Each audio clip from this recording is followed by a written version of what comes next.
ఇది మనస్ఫూర్తిగా మీ అందరికీ ఈ మెసేజ్ అంతా మీ మాధ్యమాల ద్వారా బయటికి తీసుకెళ్ళండి. ఎక్కువ మందిని ఓటింగ్ తీసుకొచ్చేలా చేయండి. 18 సంవత్సరాలు నిండిన యువతి యువకుల్ని పొత్తుకేసేలా మీరు మాట్లాడండి, కన్విన్స్ చేయండి. ఆంధ్రప్రదేశ్ రాష్ట్రాన్ని చీకటి నుంచి వెలుగులోకి తీసుకురండి. మనందరి బాధ్యత ఇది. నా బాధ్యత నేను నిర్వర్తిస్తున్నాను.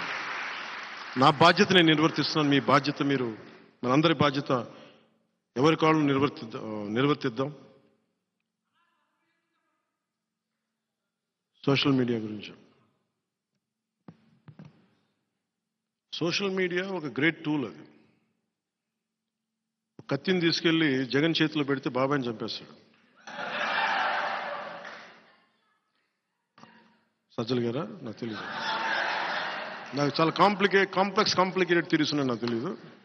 అది బాబాయ్ గారు చనిపోయారు. అంటే సోషల్ మీడియా టూల్ అంటే కత్తిలాంటి. దాంతో కూరగాయలు చేసి కట్ చేసి కూరపప్పు వండుకోవచ్చు, బతకచ్చు, ఎదుటి మనుషులను పొడి చేయొచ్చు, కోడి కత్తితో కూర్చొని డ్రామాలు కూడా చేయొచ్చు. కానీ సోషల్ మీడియా సచ్ టూల్. నేను ఎందుకు సోషల్ మీడియాలో కూడా చాలా అరుదుగా వాడతాను, అవసరమైన మేరకే వాడతాను. ఫాలోవర్స్ కోసం ఈ పిచ్చిగా నేను చేయలేను. నేను లైక్స్ కోసం, డిస్లైక్స్ కోసం నేను చూడను. కాకపోతే social media is the greatest tool. ఒక తెల్ల పేపర్ ఇస్తే దాని మీద ఒక కవి రాస్తే, శ్రీశ్రీ రాస్తే మహాప్రస్థానం వస్తాయి.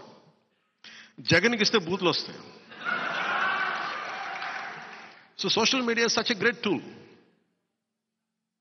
మీరు విదేశాల్లో కూర్చొని ఇక్కడది మీరు నిర్ధారించకండి.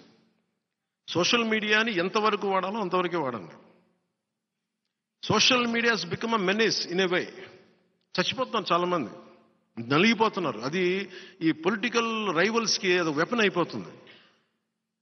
మన వాళ్ళకు కూడా చెప్తున్నాను, మీరు ప్రత్యర్థులను తిట్టేటప్పుడు కూడా ఒకవేళ మీరు భాషని తట్టుకోలేనంతగా తిడితే మటుకు ఇందుకు తిడుతున్నామని వాళ్ళకి పోస్ట్ చేయండి, తప్పక తిడుతున్నామని. అంతేగాని మీరు ఎదురుపడిపోయి చిన్నపాటి కామెంట్ నేను తిట్టినా కానీ కొంచెం భరించండి పాలన.